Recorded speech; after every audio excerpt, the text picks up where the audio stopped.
కేంద్రమే కాదు ప్రతి రాష్ట్రము కూడా అప్పులు ఎక్కువగా చేసుకునే వెసులుబాటు కేంద్ర ప్రభుత్వం అడుగులు ముందుకు వేసింది. కేంద్ర ప్రభుత్వం ఎక్కువ అప్పులు తీసుకుంది, రాష్ట్రాలకు ఎక్కువ అప్పులు తీసుకునే అవకాశం కూడా కల్పించింది. అయినప్పటికీ కూడా మన హయాంలో చంద్రబాబు నాయుడు గారు చేసిన అప్పులు కన్నా మన హయాంలో అప్పులు మనం తక్కువ చేసినాం. చంద్రబాబు నాయుడు గారి హయాంలో compounded annual growth rate of liabilities 21.63% అయితే మన హయాంలో compounded annual growth rate of liabilities all kinds of liabilities put together 12.90% మాత్రమే. ఆయన హయాంలో ఎఫ్ఆర్బిఎం డెట్కి సంబంధించిన అంశం వరకే చూసుకున్నా కూడా 18.15% కంపౌండెడ్ యాన్యువల్ గ్రోత్ రేట్, మన హయాంలో 13.80% మాత్రమే కనిపిస్తుంది. అంటే ప్రతి అంశంలోనూ కూడా అప్పుల పరంగా కోవిడ్ లాంటి విపత్కర పరిస్థితుల్లో కూడా వైఎస్ఆర్సీపీ హయాంలో అప్పులు తక్కువ జరిగాయి. Compounded annual growth rate of debt when compare to Chandrababu's రెజీమ్లో ఆయన 5 సంవత్సరాలతో కంపేర్ చేస్తే. ఇది వాస్తవాలు. మిమ్మల్ని అందరినీ కూడా కోరేది ఒకటి, స్లైడ్ చూపించండి. ఈ గవర్నర్ గారికి కూడా నేను ఈ సందర్భంగా లెటర్ రాస్తున్నాను. అయ్యా గవర్నర్ గారు, మిమ్మల్ని కూడా చంద్రబాబు నాయుడు గారు మోసం చేసి మీతో కూడా అబద్ధాలు చెప్పించడం ధర్మమేనా? మీరు కూడా వాస్తవాలు తెలుసుకోకుండా ఈ మాదిరిగా అసెంబ్లీలో ప్రసంగించడం న్యాయమేనా అని కూడా గవర్నర్ గారిని కూడా లెటర్ రాస్తా ఉన్నాం. గవర్నర్ గారికి వాస్తవాలన్నీ కూడా క్రోడీకరించి ఆధారాలతో సహా పెడుతూ గవర్నర్ గారికి కూడా లేఖ రాసి చంద్రబాబు నాయుడు గారి ప్రభుత్వాన్ని, ఆర్థిక శాఖను తిట్టమని చెప్పి, మందలించమని చెప్పి, గవర్నర్ గారిని ఈ రకంగా రైడ్కి తీసుకొని పోవడం, గవర్నర్ గారి చేత కూడా ఈ మాదిరిగా అబద్ధాలు ప్రచారం చేయించడం కరెక్ట్ పద్ధతి కాదు అని చెప్పి గవర్నర్ గారికి కూడా లెటర్ రాస్తున్నాం ఇవన్నీ వాస్తవాలు పెట్టి.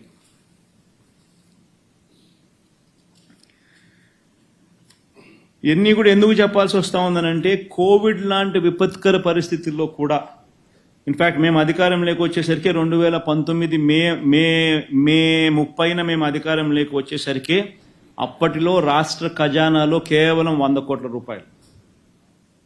ఈనాడు మే 30, 2013 రాసిన స్టోరీ ఇది. ఖజానాలో ఉన్నవి కేవలం 100 కోట్లే. ఈ నెల ప్రభుత్వానికి అవసరమైంది 5,000 కోట్లు. ఓవర్ డ్రాఫ్ట్ సాయంతోనే జీతాలు, పెన్షన్లు, సామాజిక పెన్షన్లకు 1200 కోట్లు అవసరం. ఎలా రాష్ట్రం, అతలాకుతలం రాష్ట్రం అని చెప్పి రాసిన ఈనాడు. ఇలాంటి పరిస్థితిలో తెలుగుదేశం పార్టీకి సంబంధించిన అధికార పత్రిక ఈనాడు రాసిన వార్త. ఇలాంటి పరిస్థితుల్లో కూడా మేము పూర్తి బడ్జెట్ ప్రవేశపెట్టాం. ఇలాంటి పరిస్థితుల్లో కూడా జూలై 12న రాష్ట్రంలో ఇక్కడ పూర్తి బడ్జెట్ ప్రవేశపెట్టడం జరిగింది. 2019-20కి సంబంధించి 2,27,975 కోట్ల రూపాయలు అని చెప్పి పేర్కొనడం జరిగింది. పేర్కొనడమే కాదు, బడ్జెట్ డాక్యుమెంట్లో వాల్యూమ్ 5, వాల్యూమ్ 6కి సంబంధించిన డేటా కూడా పెట్టడం జరిగింది.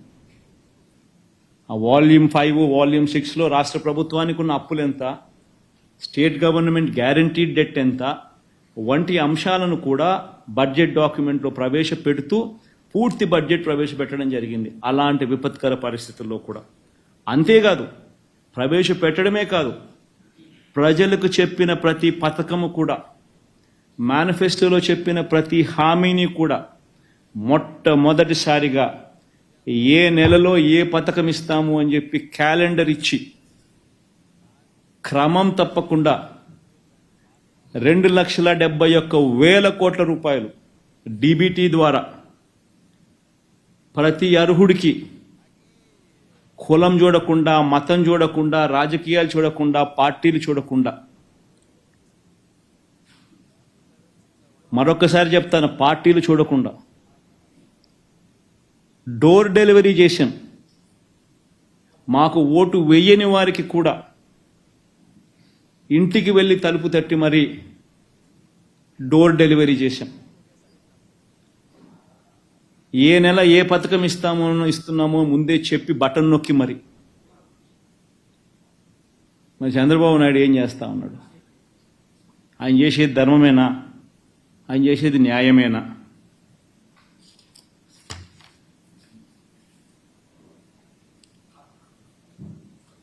ఈరోజు చంద్రబాబు నాయుడు గారు ముఖ్యమంత్రి అయ్యే టయానికి మా టైంలో అన్న మాకు 100 కోట్ల రూపాయలు మాత్రమే ఉన్న పరిస్థితులు మేము అధికారంలోకి తీసుకున్నాం. 2019 మే 30న మేము అధికారం వచ్చేసరికి అప్పట్లో రాష్ట్ర ఖజానాలో ఉన్నది కేవలం 100 కోట్ల రూపాయలు. మరి ఇప్పుడు ఇవాళ చంద్రబాబు నాయుడు అధికారంలోకి వచ్చేసరికి చంద్రబాబు ప్రమాణ స్వీకారం చేసిన జూన్ 12వ తారీఖు సరిగ్గా 2 రోజుల ముందు కేంద్రం నుంచి రాష్ట్రానికి రావాల్సిన డెవల్యూషన్స్ కూడా వచ్చాయి. 5,655 కోట్ల రూపాయలు డబల్ బోనాజా, 2 సార్లు 2 డెవల్యూషన్స్ కూడా ఇచ్చినారు. వచ్చి ఆయన ప్రమాణ స్వీకారం చేసే టయానికల్లా రాష్ట్రంలో కనీసం 7-8 వేల కోట్ల రూపాయల డబ్బులు ఉన్నాయి. మాతో 100 కోట్ల రూపాయలతో మేము ప్రమాణ స్వీకారం చేసినాం. మా 100 కోట్ల రూపాయలు ఉన్నప్పుడు మేము చేసినాం. ఆయన అధికారంలోకి వచ్చేసరికి జూన్ 12వ తారీఖు సరిగ్గా 2 రోజులకు ముందు కేంద్రం నుంచి వచ్చిన డెవల్యూషన్స్ కూడా 5,655 కోట్ల రూపాయలు కూడా అప్పటికే ఆయనకు వచ్చుంటాయి. మొత్తంగా 7-8 వేల కోట్ల రూపాయలు అప్పటికే ఆయనకు అందుబాటులో ఉన్న పరిస్థితులు. అయినా కూడా ఆయన డ్రామాలాడుతూ ఓట్ ఆన్ అకౌంట్ బడ్జెట్ మాత్రమే ప్రవేశపెడుతూ, అసలు ఓట్ ఆన్ అకౌంట్ అనేది ఎవడు దేశ చరిత్రలో జరగదు. రాష్ట్ర చరిత్రలో ఎప్పుడు జరగలేదు, దేశ చరిత్రలో కూడా ఎప్పుడు జరగదు. 12 నెలల కాలానికి బడ్జెట్ అనేది ప్రవేశపెడతారు. 7 నెలల కాలం ఓట్ ఆన్ అకౌంట్ బడ్జెట్ ప్రవేశపెట్టడం అన్నది ఏ దేశంలో, ఏ రాష్ట్రంలో ఎప్పుడు జరగదు, దేశంలో ఎప్పుడు జరగదు. ఒక చంద్రబాబు నాయుడు గారి హయాంలో మాత్రమే ఎన్నికలలో తాను ఇచ్చిన మాటను ఎక్కడ ప్రజలకు తెలిసిపోతుందో, అబద్ధాలు అనేది ఎక్కడ బయటపడుతుందో, ప్రజలు ఎక్కడ రోడ్డు మీదకి వచ్చి గొడవ చేస్తారో, ఆ పథకాలకు సంబంధించిన కేటాయింపులు కనపడకపోతే అనే భయంతో అప్పులు ఎక్కువ ఉన్నాయి, రాష్ట్రం అతలాకుతలము అని చెప్పి తాను చెప్పాలనుకుని అబద్ధాలు చెప్పాలనుకునే దానికి ఊతం కల్పించుకునే దానికోసం ఓట్ ఆన్ అకౌంట్ బడ్జెట్ను 7 నెలల పాటు నడిపిస్తారు.